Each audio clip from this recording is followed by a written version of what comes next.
Day to day news Bharat में मैं श्रेया शर्मा आपका स्वागत करती हूं। अब बात करते हैं खबर की।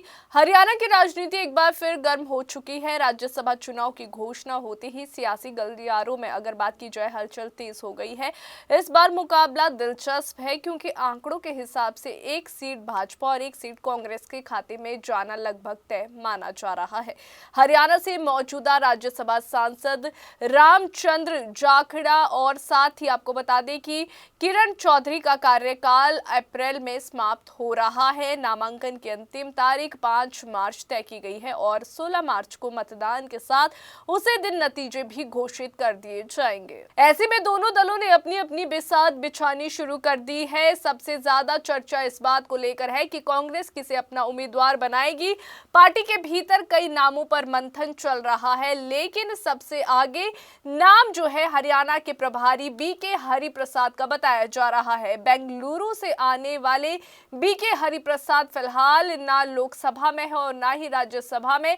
वे पहले भी जो है हरियाणा कांग्रेस के प्रभारी रह चुके हैं, खासकर उस दौर में जब भूपेंद्र सिंह हुड्डा मुख्यमंत्री थे। संगठन में उनकी स्वीकार्यता और प्रदेश के शीर्ष नेताओं के साथ अच्छे संबंध उनके पक्ष में मजबूत कारक माने जा रहे हैं। यही वजह है कि यदि उनका नाम तय होता है तो प्रदेश स्तर पर जो है विरोध की संभावना बेहद कम मानी जा रही है।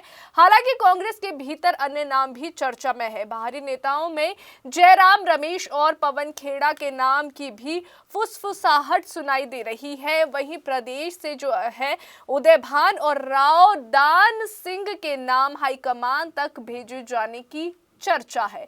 तो अगर केंद्रीय नेतृत्व द्वारा सुझाए गए नाम पर किसी तरह की अड़चन आती है तो इन स्थानीय नेताओं पर गंभीरता से विचार किया जा सकता है। कांग्रेस की रणनीति साफ है, ऐसा उम्मीदवार उतारा जाए जिस पर सभी विधायक एकजुट रहे और किसी तरह की टूट-फूट की गुंजाइश ना रहे। अब बात जो है भाजपा की।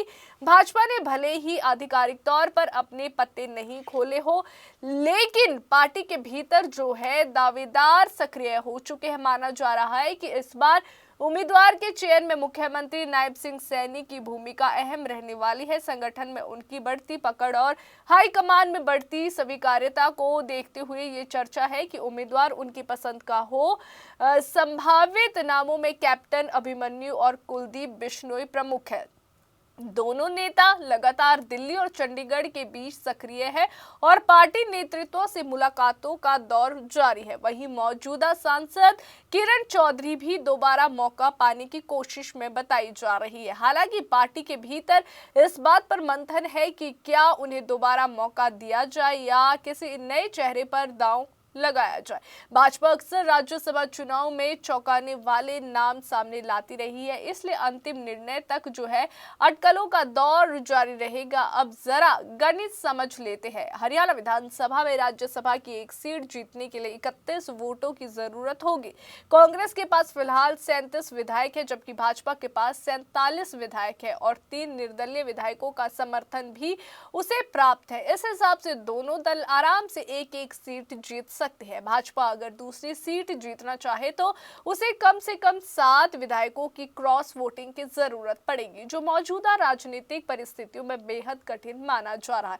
पार्टी सूत्रों के मुताबिक एक दिलचस्प संभावना यह है कि यदि कांग्रेस बीके हरिप्रसाद को उम्मीदवार बनाती है और सभी विधायक एकजुट रहते हैं तो भाजपा दूसरी सीट के लिए उम्मीदवार खड़ा करने से भी परहेज कर सकती है। ऐसे में चुनाव औपचारिकता भर रह जाएगा और आपको बता दें कि दोनों दल बिना टकराव के एक सीट हासिल कर सकते हैं। कुल मिलाकर हरियाणा का ये राज्यसभा चुनाव सिर्फ संख्या का खेल नहीं बल्कि सियासी संदेश का भी मंच है।